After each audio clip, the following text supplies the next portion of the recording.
Bonjour mes amis, ravi et bienvenue sur cette vidéo, bienvenue sur notre chaîne. Aujourd'hui nous allons parler d'une histoire qui va énormément nous édifier et qui va nous aider, qui va nous apprendre énormément en tant que salarié ou entrepreneur. Quand l'échec devient ton meilleur business coach, il croyait qu'il devait tout fuir pour réussir.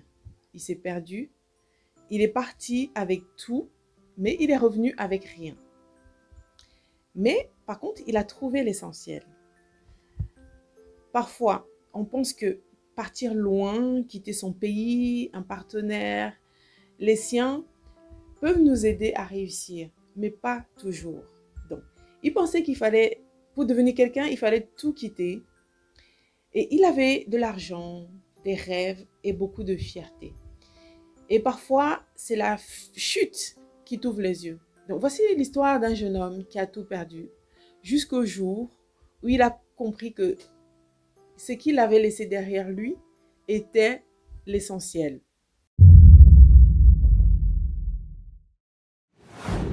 Donc, il rêvait d'indépendance. Il vivait dans une famille, une maison stable.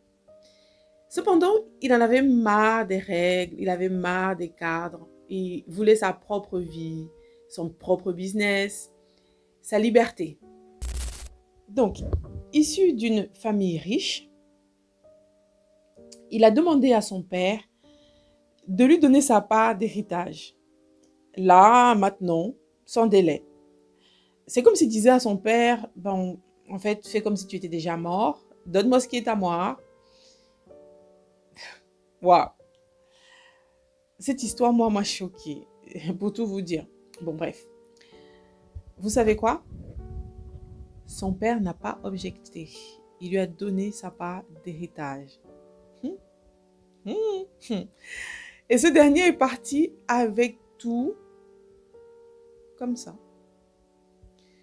Si vous pouvez voir ce qui se passe dans ma tête, justement, dans cette partie de l'histoire. Bon, ok, revenons. À partir de là, c'était le feu d'artifice. Il est parti loin, et aussi loin qu'il pouvait. Et il a tout flambé. Il a goûté à tout ce qu'il pensait être la réussite. Et il a fait la fête, il a voyagé, subi des influences, influencé aussi. Il a pris du plaisir, il a découvert, il s'est découvert, En fait, il pensait être libre. Mais en réalité, il s'est perdu. Ce n'était qu'une illusion. L'argent lui brûlait les doigts. Jusqu'à ce que ce qui était inévitable arrive. Et puis, à un moment, qu'est-ce qui se passe? Plus rien, plus d'argent. Ok, des amis envolés. Et le voilà, coincé. Le fond du trou. Et il se retrouve sans rien. Et là, il se retrouve contraint d'accepter des petits boulots. Un petit boulot. Vous savez quoi? Il travaille chez un éleveur où il nourrit des porcs. Et l'ironie dans cette histoire, c'est qu'il n'a même pas suffisamment de quoi se nourrir. Et oui, il a faim. Il a faim, les amis. Il sent mauvais. Il n'y a plus personne pour le flatter. Il n'est plus regardé. Il est jeté aux oubliettes. Puis un jour, il rentre en lui-même.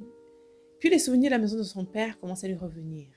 Et il se dit, chez mon père, même les employés mangent mieux que moi. Donc, je vais retourner vers mon père, je vais lui demander pardon. Peut-être qu'il va me pardonner et peut-être même m'accepter comme un simple ouvrier. Et c'est là qu'il prend la décision immédiate de rentrer chez lui, à la maison.